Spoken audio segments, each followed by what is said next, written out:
All right, Baruch Hashem, we're continuing to learn the Maimer Al KARU. I think this is our fourth class. I'm not going to give an extensive review because if you want to really go through what we've learned before, you can watch the recordings.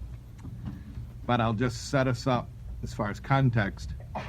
At the end of class 2, we had just finished chapter 5 of the Maimer, and we were understanding this concept of lottery from a perspective that really made it seem like, wow, Haman was really onto something. What an evil genius he was. This lottery thing is going to actually work.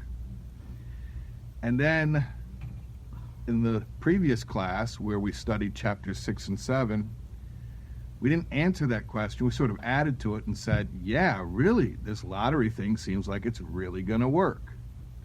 And we still haven't explained why well, thank God it didn't work, because it was an attempted annihilation of the entire Jewish people, so thank God it didn't work.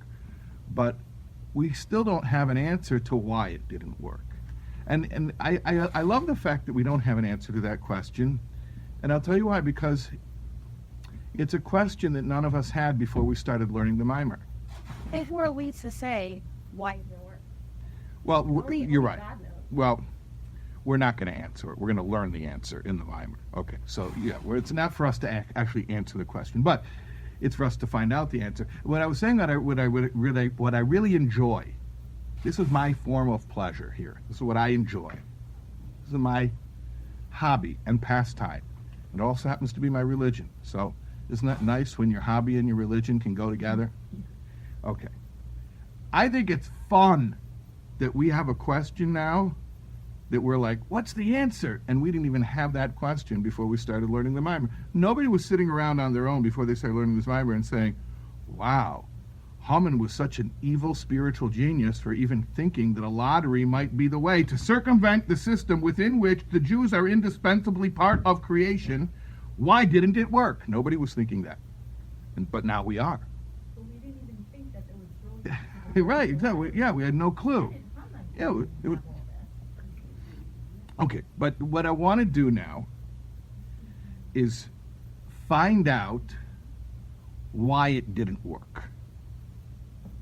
Why didn't it work? In brief, and again, I'm not going to review everything we've learned because you could go rewatch the first 3 classes, but in brief, there's a system. It's called Seder Shtalshlus. That's the technical, Kabbalistic, and Hasidic term for it. Seder Shtalshlus means the system of worlds. The highest level is Chochmah. And this system repeats itself in microcosm within the person. So if you want to learn about it in the macro, it's a map of the universe, or universe is. If you want to learn about it in the micro, it is the anatomy of the soul, so to speak. But the highest level is Chochmah. And then there's above the system, off the charts, which we call Keser, the crown, because like the crown goes on top of the head, so it is outside of the regular process. And what we said is that a lottery is the concept of circumventing the normal system. Instead of using normal decision-making, the normal decision-making process, we defer to the lottery. So the lottery represents this concept where instead of the outcome being based on what makes sense, or even based on what I would prefer, meaning not just above Chochmah, but also above Ratzain, instead the outcome will be random. So Haman said like this: if annihilating the Jews is based on what makes sense, no, it doesn't make sense. There's no such thing as the world as it exists that has no Jews. It just doesn't exist. And if you go to the level of Ratzain, even, Haman is saying, yeah, that's higher than Chochmah, but it's still not a safe bet because, like we were explaining in the previous class, even though from that level, Hashem can want whatever he wants, and he can say that light and dark are the same, and beginnings and ends are the same. But there are still distinctions of light and dark, beginnings and ends, holy and unholy. Haman wanted to go to the level of lottery, which is what we would call randomness, where literally there is no difference between probabilities. They're all equal probabilities. Okay. So why didn't it work? Chapter 8. Yeah? That level, Well, that Haman was going to where it's so equal. Is that a real level? It is a real level, yes. so there's no good. Oh, you want to know, is the answer perhaps that Haman was going for something that doesn't exist? I'm No, that's not the it does exist. So meaning, so there's no. He was good- onto something. Right. So when we view the world as good and bad, there's really no good or bad and bad. Well, depends on your perspective. But from that perspective. From that perspective, is that God's perspective? from that perspective, which we said is the level of lottery, all designations, categorizations, descriptions of this finite world, and that means even of the loftiest spiritual worlds, but worlds nonetheless, are equal to him. And in fact, not just equal, effectively equal, but the designations really don't have any meaning. So is there such a Thing thing is a mitzvah and a non-mitzvah. Like, we try to. Well, we alluded to that already. That we use that to our advantage. That level where there's no difference between a mitzvah and a non-mitzvah, we use that to our advantage on Yom Kippur when we say, Hashem, please overlook the fact that we didn't do the mitzvah. Right. And he's able to do it for us. Right. Okay, but that level can be hacked, or at least Haman thought it could be hacked, to bring about the annihilation of the Jews. Because if you want to go to a level where, okay, it doesn't matter, mitzvah, not a mitzvah, then you got to remember, then how are you going to come to Hashem and say, hold on a second, if you get rid of the Jews, who's going to do your mitzvahs? What mitzvahs? Okay, so we're talking about a very scary level of seeming divine indifference, where Hashem is so lofty that there really is there's no reason why anything can't happen, even the most horrific thing. And maybe let me just bring this down into a little bit more accessible language. Isn't that like detachment? Well, detachment, aloofness, Everything just is. okay, everything just is whatever it is.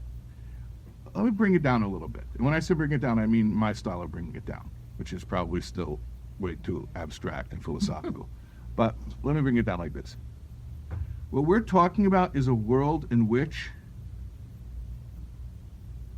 the atheistic worldview is reinforced.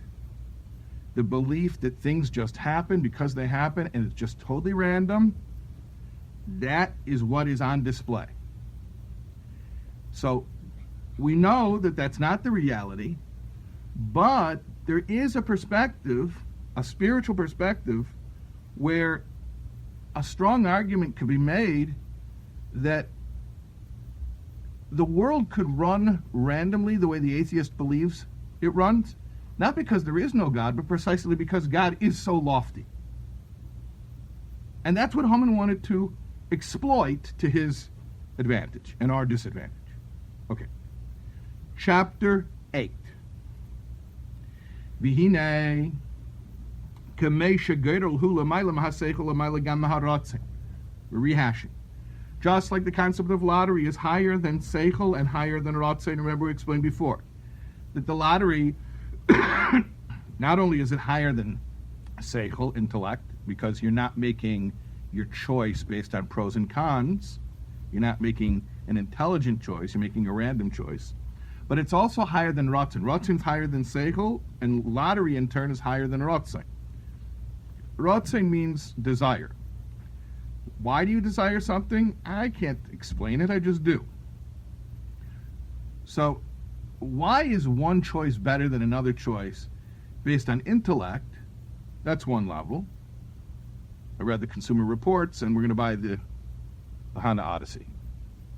That's like the From car, right? The Honda Odyssey. Okay. All right. Because we compared it with what's the other one? Sienna. Should we get the Sienna or the Odyssey? And we read the Consumer Reports, and okay. So that's called Chochmah, Seichel. Then there's a level higher than that, which is, I don't know, I just like the Sienna. Well, why do you like it? I don't know, I just like it. That's Rotzain. That's Rotzain. And then there's a level called lottery, which is higher, not only than Seichel, but also higher than Rotzain, where it's like, I don't know, just, I'll go get a random number generator. You know, you have websites online. We can, like, enter in pop-up possibilities. You can put in, randomly choose for me, Sienna or Odyssey, and it'll do that. So the lottery is higher than Seichel and Rotzei. So just like that, al derech zehu b'negel b'chira. Oh boy. Anyone ever learned a little bit of Chassidus is familiar that this is a scary word. B'chira. Please forget everything you think you know about the word b'chira. I'm not going to have a debate with anybody about preconceptions about the word b'chira. Forget that you know the word. Thank you. B'chira does not mean choice. I don't even know how to translate the word b'chira. It's not choice. Not the way that we think of choice. B'chira is not a decision-making process based on seichel or even on rotzai. That's a decision-making process based on seichel or rotzai, not b'chira. B'chira is, the best thing I could try to describe it as is something like human randomness. If you're making a decision based on pros and cons, that's seichel. If you're making a decision based on personal preferences, that's rotzei. Bechira is not based on either of those. I'll just call it randomness, except it's human randomness. And that's what we're doing right now. We're comparing Geirol and Bechira. That both Geirol and Bechira are above Seichel and Rotzai. So the same thing about Bechira, Shulamayla Meseichel or Lamayla Gam Merotzai. It's above Seichel and Rotzai. The Kasher Sichle. I'm sorry, it's not dependent on Seichel and Rotzai? No. Bechira? No, it circumvents Seichel and Rotzai. Different. Totally different thing.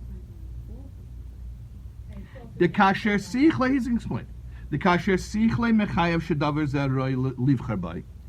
If your seichel determines that something is a good choice, v'gam kashu roitze beize davar, or even if your desire leads you toward a particular choice, rotzen shalamayla meseichel, and again, rotzen is higher than seichel. Harihu muchrach bezeva ein ze bechira b'chofshus.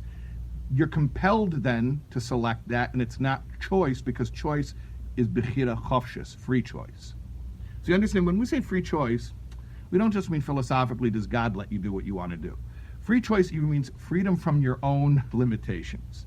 So if you're making a selection based on seichel, you read the Consumer Reports, what gets more miles to the gallon, what's more, I don't know, better lease deal, what's the better, I don't know, safety rating. Okay, so then you're being compelled by that.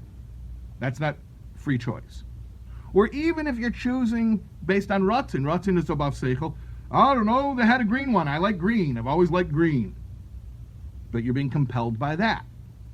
Bechira Chavshus means I'm just, quote unquote, randomly choosing, not based on Seichel, not even based on Ratzin. That's what Bechira, real Bechira means.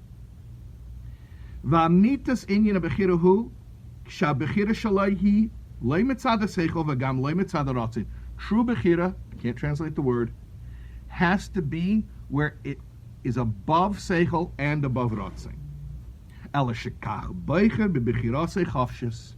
It's just that, azai, that's what you choose. That's what you're choosing.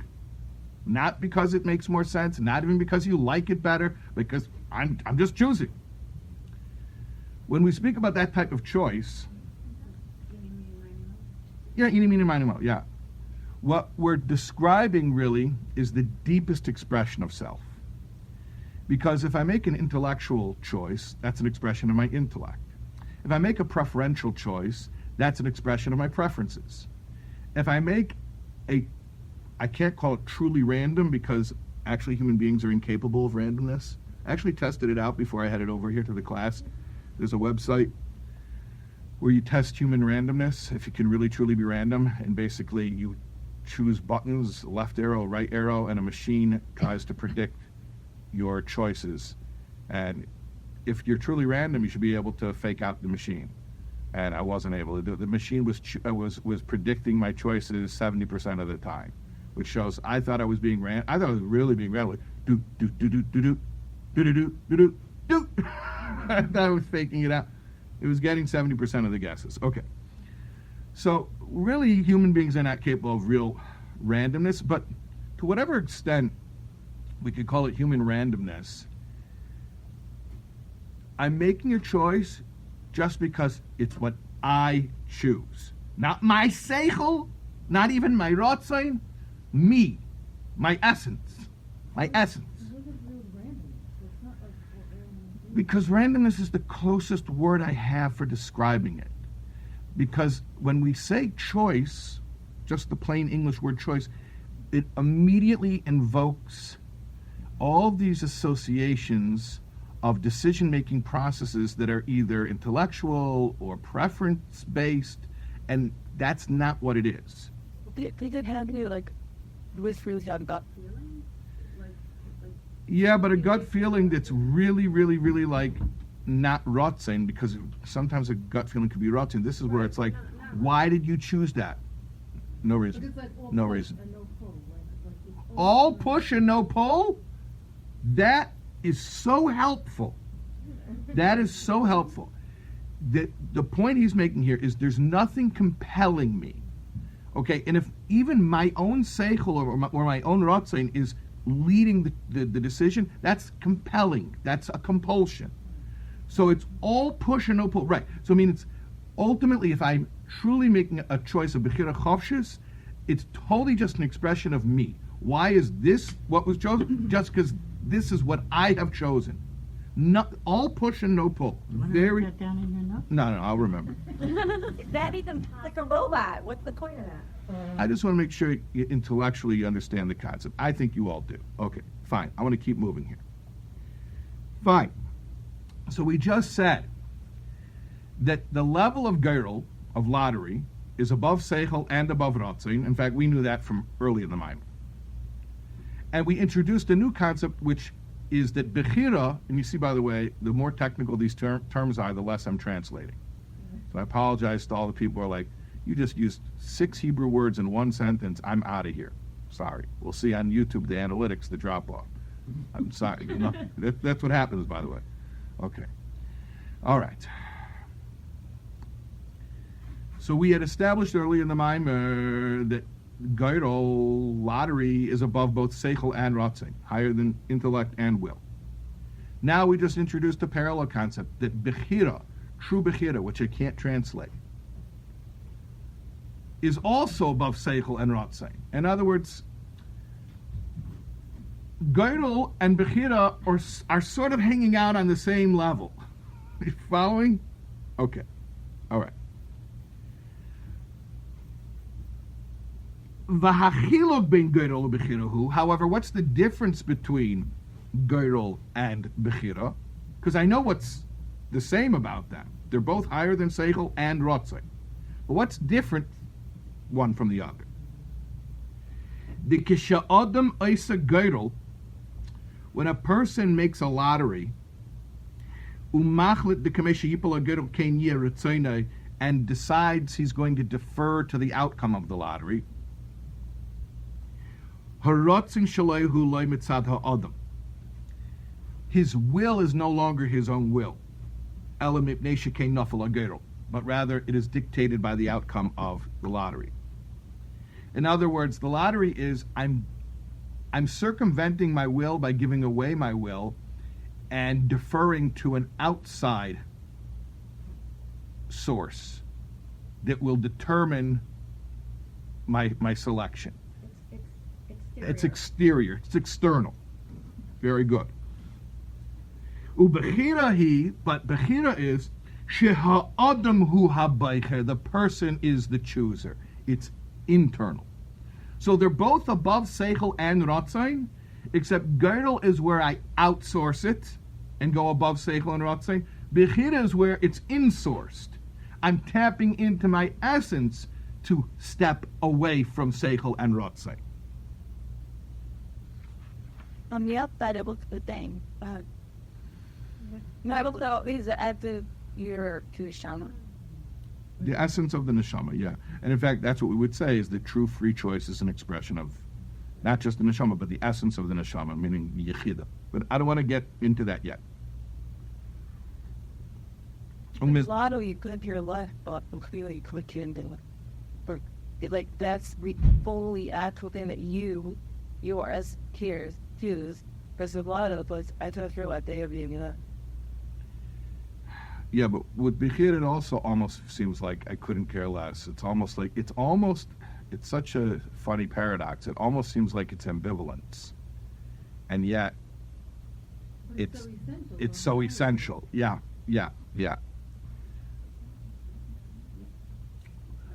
Umizem move on. The Bechira hila maila megero. From this we understand that Bechira is higher than Gerl. So now let's plot it out, okay? We have a system, Savior Stalstalus, worlds, creation, and the highest level within that is Chochmah, which is Seichel, intellect. Then we have outside of the system, we've been speaking about this at length in this mimer, which is Keser, the crown, which is on top of the head, above the system. And that we explained that even in the levels that are above, because we said Achashverosh is also above the system because it's Achris Veresh Shalai. But Haman's like, that's not enough for me. Not enough. No. Because it wasn't enough. Haman said, it's not enough for me that I'm in the era of Achashverosh where Achris Veresh Shalai and ends and beginnings are equal possibilities. Haman said, I need to go beyond. I need to go to the level of lottery. So we understand that lottery is even higher than above the system. It's above the system. But it seems Bechira is above the system. You're all following, right? Great. Now I don't even have like a whiteboard to draw little charts. But you can all imagine the chart that I would draw. Okay. All right. Now he's going to explain. The Geirel who hadarga benefesh hi mugderes umuchrachas v'zeh shishnei dvarim heim shavim legabah. Lottery is the level in the soul that is defined and compelled to regard two options as equal. Meaning, on a level of lottery, the soul is being forced to look at two options as equal possibilities, equal probabilities. The Inyan of Bechira, however, Bechira, who she'enoi mugdara mukhrach be'ezedvarim. There's no outside force compelling me. Nothing's forcing me to regard two options as equal probabilities. In fact, including even, I'm not compelled to regard two things as equal probabilities. And I can choose whatever I want. It's a difficult concept to grasp, but basically like this. When it comes to lottery, the lottery forces me to regard, let's say I'm randomly choosing between two options. I'm just saying two because it makes it simpler. With Haman's lottery, seemingly there were 12 options because he was choosing which month of the year to launch his plot. Okay. But let's just say two options because it just makes it simple. With lottery, once I sign up for a lottery, that I'm using a lottery, I'm deferring to the idea that the lottery forces me, at least for the purposes of the lottery, to regard the two options as equal. When I'm exercising Bechira, which I will not translate, I'm not forced to regard them as equal. I am regarding them as equal and making a choice, I use the term choice loosely, that's not based on seichel, not even based on rotzing, but just because this is what I have chosen. So nothing's compelling me. Lottery is something's compelling me. Bechira is nothing's compelling me. To the contrary, like I said, no pull, all push. I'm the one steering here. And in fact, not only am I the one steering, it's really the real me. Not my seichel, not my rotzing. Me. I'm choosing just because that's what I'm choosing. Okay.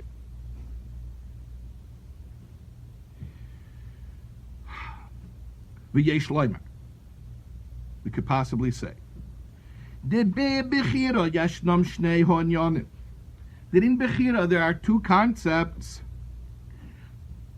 Hadarga de nefesh shelamayla meseichel shelagabo shnei dvarim heim b'shava dargas hageirul. There's a level in the soul that transcends intellect, and because of that, for it, the two alternatives are equal, and we call that geirul. And then you have a second aspect, that he chooses the way he wants to choose. Even though the two alternatives are equal, and that's coming from his etzem nefesh. In other words, there's choosing. And the word choosing doesn't mean what we normally mean by choosing here, because it's not seichel, it's not even rotzing. There's random selection, but it's not real randomness, it's human randomness, a human approximation of random selection. There's two levels, or two aspects. There's one where the two outcomes are equal, or at least I've submitted to go along with that premise. And then there's another aspect where that the two options are effectively equal, but I'm choosing to regard one as the chosen and one as the not chosen. Meaning, the difference between these two is it happening to me and I'm deferring to it? Or am I driving it and it's an expression of my deepest essence? Vayidea bechira hamshocha ma'etzem lahadarga de geirol hadarga shelagabo shnei dvarim heim b'shova gam hageirol hagam shematzad atzmei avshel yitz b'shnei efanim ukafia bechira. And that, therefore, what happens? That through Bechira, it draws down, we'll call it divine energy, from Hashem's essence to the level of lottery, the level on which two alternatives are equal, and then even the lottery, the outcome of the lottery, even though technically it could go either way, it couldn't really go either way. It's actually an expression of Bechira. In other words, yeah, from our perspective watching this, it looks random, but there are two different kinds of randomness. There's randomness that's a cold, hard machine, a computer that's just randomly spitting out numbers, and according to that, anything could happen. And then there's a level of randomness that's not really randomness at all. It's the power of God's essence to do whatever he chooses to do. Not compelled by his own rules, not compelled by his own wisdom, not even compelled by his own will, but just to choose. They both appear totally unpredictable and random.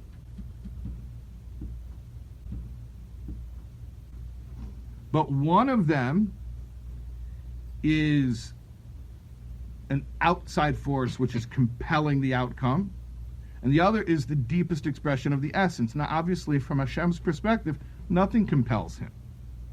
So what we're saying is like this.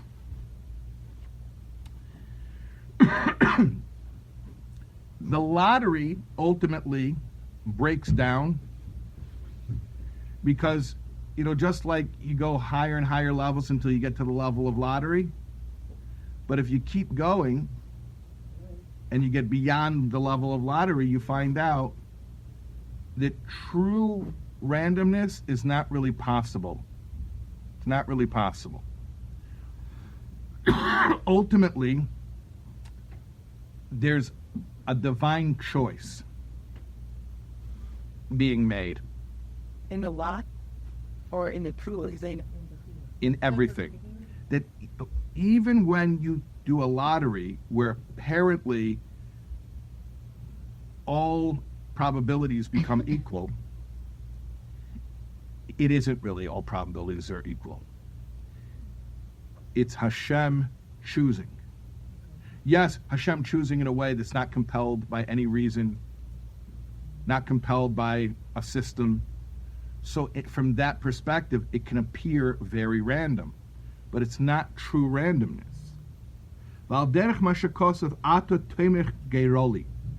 This is similar to what it says in the Pasuk in Tehillim, the verse in Psalms, Kapitel Zayin, chapter 16. You guide my lot. You, Hashem, Ata Toimech Geiroli, you guide my lot. You know what that means? You guide my lot? You guide my hand to pick the winning lottery. The lottery is rigged. There is no true randomness. Haman would love there to be true randomness. From the perspective of true randomness, God is so aloof that it's a 50-50 shot whether or not you could get away with annihilating the Jews. And that's what Haman was going for. But the lottery is rigged, and there is no 50-50 shot. At the end of the day, Hashem is going to make that lottery. Even the randomness is not so random. To the contrary, it's the deepest expression of Hashem's choice. Hashem makes that random lottery come out the way that He has chosen. This is what it means also from Tehillim. Choose for us our heritage, the glory of Yankov, the Jewish people. Regarding the Jewish people, when they're called Yankov, it says, as a pasuk in Chumash, actually, in Dvarim, that Yankiv Hevel Nachalase. Yankiv Hevel is translated sometimes as rope, but actually, as we're going to say here, it means lottery. V'tirgum Unkelos, like Unkelos translates, Yankiv Odov Achasante. The Odov Hu Gedel. And the Rebbe explains that translation, that Aramaic of Unkelos, means lottery. So that Jacob, the Jewish people, is the lottery of Hashem's inheritance. The concept of Hashem should choose the glory of Jacob, the Jewish people. That even when we're talking about the lottery, which is above the system, where everything is equal, the choice, Hashem's choice, is the Jewish people. It sounds like Ratzon, though. That sounds like Ratzon. Here's the thing, okay? Let me explain to you. It's a valid question. It's not Ratzon.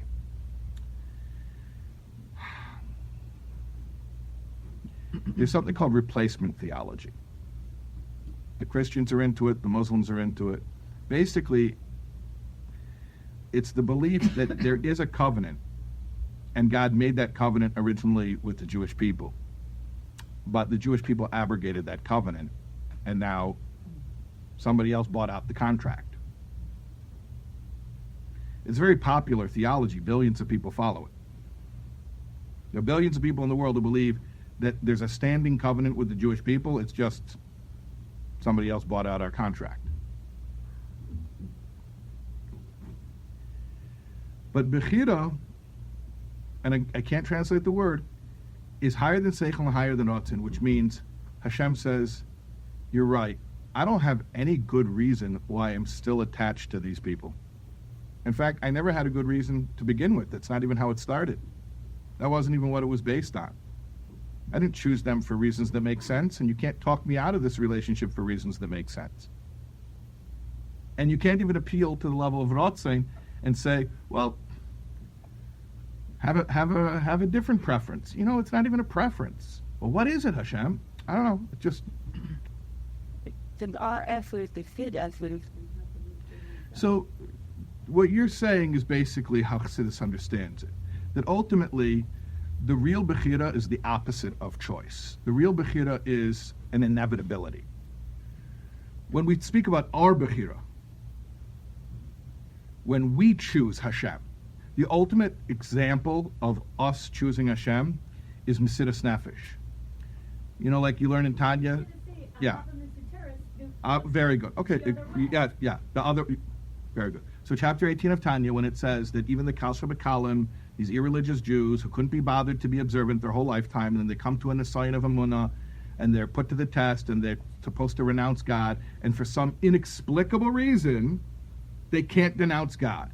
Okay, we call that the essence of the soul coming out. That's the real Bechira. Bechira is the opposite. How we use informed decision-making is what we call choice. But according to Chassidus, choice means where you express your deepest essence's inevitable destiny. So when we say, I don't have an option here, you're giving me a lot of reasons, like I don't want to be tortured, I don't want to be killed. You give me a lot of compelling reasons not to choose Hashem. I can't choose any other way. So the flip side of that is Hashem saying, no, I've made this choice. I've made a choice. It's intrinsic. It's intrinsic. It's essential. Yeah, that's what we're saying. Okay, so that's the end of chapter 8. Okay, what we've explained now is that the lottery is rigged, that even when you go above the system and you go to randomness, ultimately Hashem's essence is guiding the randomness to come out the way He's chosen. And you can't even combat that choice with logic because it transcends logic. And in fact, it transcends Ratzain as well. And ultimately, it's just the fact that Hashem has chosen a certain relationship with the Jewish nation, and that's it. You know, it's so, when we're speaking about Hashem's choosing, it's so hard to speak about it, because how do you speak about Hashem? But The way I understand is Ratzon is based on something. Ratzon is based on something. Right, but Bechira is not. Bechira is not. Bechira is not based on something. Bechira is something. In other words, It is what it is. it is what it is. So instead of talking about Hashem's Bechira, let's talk about human Bechira, the soul's choice. I can't really choose whether or not to be in a relationship with Hashem any more than I can choose whether or not to be me. Meaning, I am me. That's just, I mean, I can choose whether I eat an apple or an orange, but I can't choose whether I am the one eating the apple or the one. I am odd. And what we're saying is that this relationship is not a choice in the way that we normally use the word choice. Again, it's not choosing between the Sienna and the Odyssey. Those are the two cars, okay? Mm-hmm. It's built in. So even when Haman goes to the level of girdle, which was a brilliant, fiendishly brilliant plan, there's a randomness behind the randomness where Hashem says, you're right, I have no reason, not even my own reasons. This is just my choice. Is the lottery rigged by anything other than Hashem? No, Only Hashem's rigging it. that's what it means, that it's rigged. I don't really mean it's rigged, because all the anti-Semites who, for some reason, like to frustrate themselves by watching my video. I don't know why anti-Semites purposely frustrate themselves by watching my classes and then commenting it, but they're going to watch it as, oh, this Jewish rabbi admitted that the world is a rigged lottery. What I mean is, forget that, because you guys can't, this is why we can't have nice things. This is why I can't use cool metaphors. What I mean is like this. you think that true randomness is possible, it's not. Go to that website where you test if the machine can guess your quote-unquote randomness, and you're going to find out your randomness ain't so random.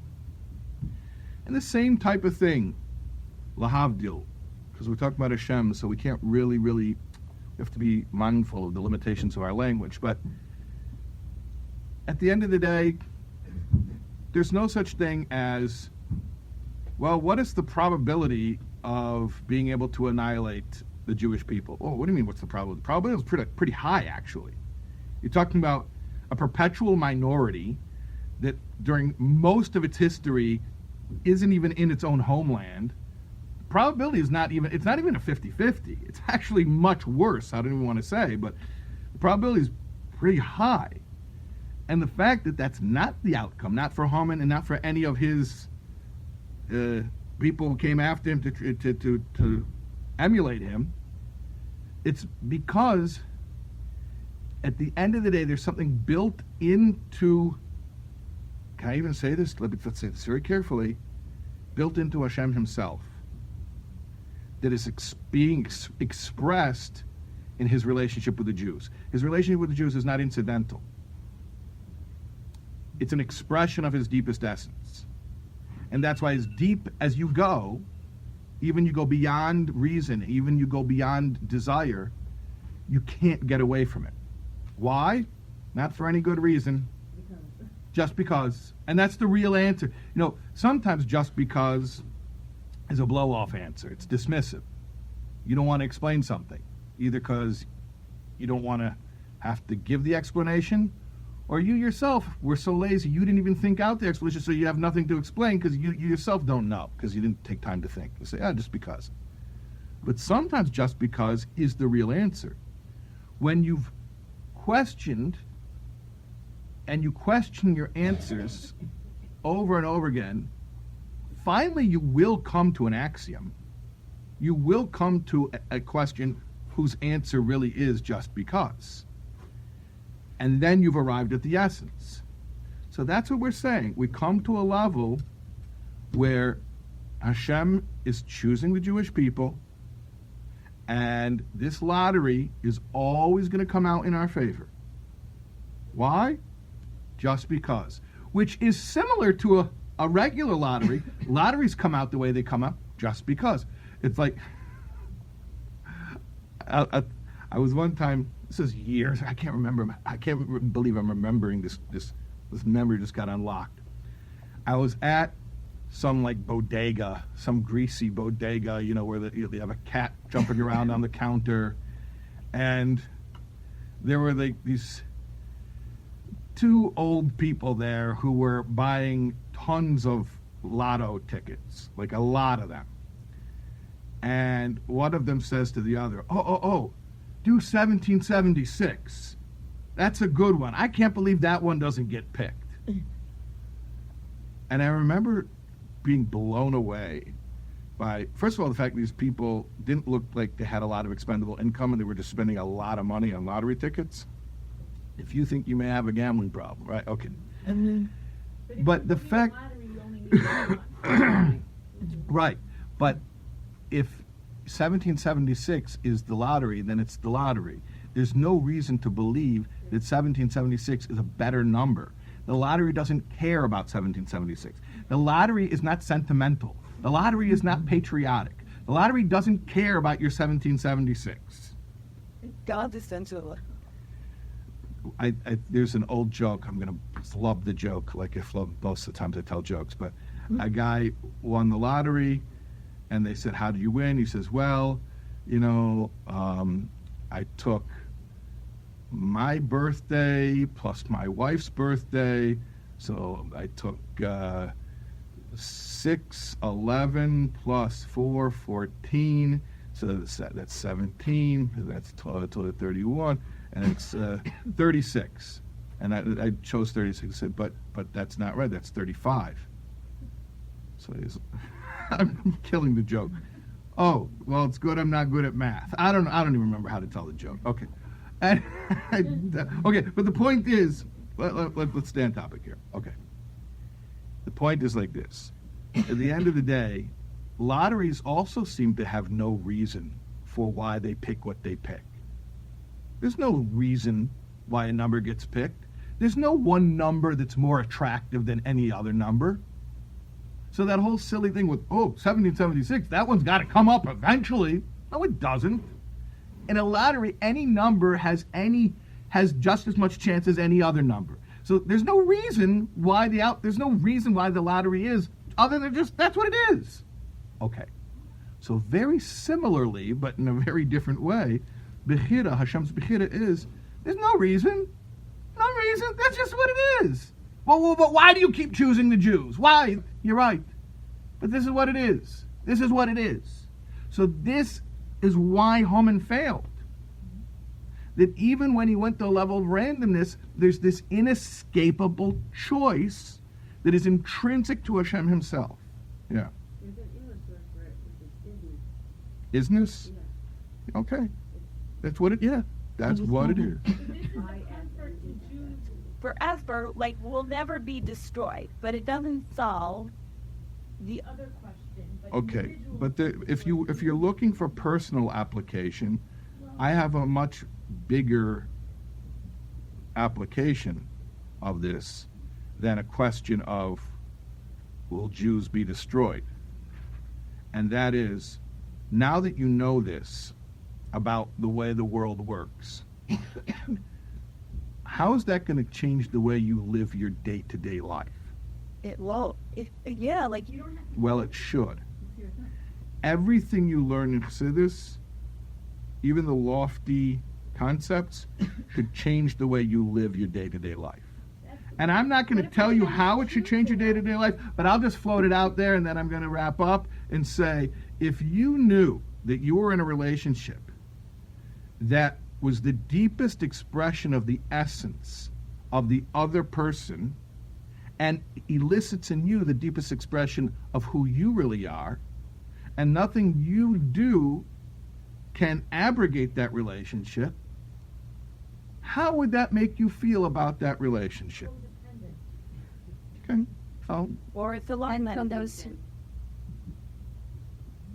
I was gonna say we could do anything and Hashem will still choose us. Choose us, so why Yeah. do Torah? that's right. Torah mitzvah? That's a wonderful. We could do anything, and Hashem will still choose us. So why do Torah mitzvahs? And for many religious Jews, they're going to have to come up with an answer to that question, because if your answer to the question why do Torah mitzvahs so far has been in order to keep God choosing us, well, and Olam Haba and all that other stuff. So I'm going to tell you, no, He'll keep choosing you. We have so much Appreciation and love him for keep choosing us that we want to create. That's why he ordered Hebrew that they were B'Kabel Torah B'Hav. On time. So when you realize that this is not a relationship in the conventional sense of a relationship, but rather it's an identity. It's who you are. It's who you are. And I could say the same thing about Hashem. That Hashem's relationship with the Jews is not a relationship, it's an expression of his deepest identity. It's a whole different concept of Hashem, of Jewishness, of Torah, of mitzvahs, yeah. That's for you. I'm moving sport to Okay. not people you can they have send them. When you make a choice based on a chokmah and ratzon, you're not giving enough space or as much space to Hashem's will. Okay. So here's what I'll tell you. When you're put in a situation, God forbid, of Mesiras Nefesh, like we described in chapter 18 of Tanya, right? Where idolaters say, renounce God or die. So that's a moment of just pure essence. There's no chokhmah, there's no rotzai, it's just pure essence. That's a clean moment of essential connection. Then there's regular day-to-day operations where, no, I actually want to choose this. I want to choose God. I have reasons. I have preferences. So you're asking a very sensitive question, which is that in some way less? And the answer is, look, we can't always be in that mode of the essence being triggered and just choosing God for no reason. But at least we should know that it's there, that that's the core, that underlying it all, that's there. So even when we're making decisions based on seichel and ratzon, we should know that ultimately we're choosing God because it's the most authentic and honest expression of our core identity. Okay, when we choose to do a mitzvah, what? Stop the video stuff to the low banning. Okay. When we choose to do a mitzvah, it's just leave it. When we choose to do a mitzvah, it is the most authentic and honest expression of our core identity. So even when you also have reasons, the real reason is the non-reason of that this is just who I am. You know that we didn't finish the mimer, right? Everyone knows that? Right. Okay, we were supposed to do chapters 8 and I wanted to do chapters 8 and 9. So we did not finish. So everyone understands we have to finish next week? Yeah. Okay.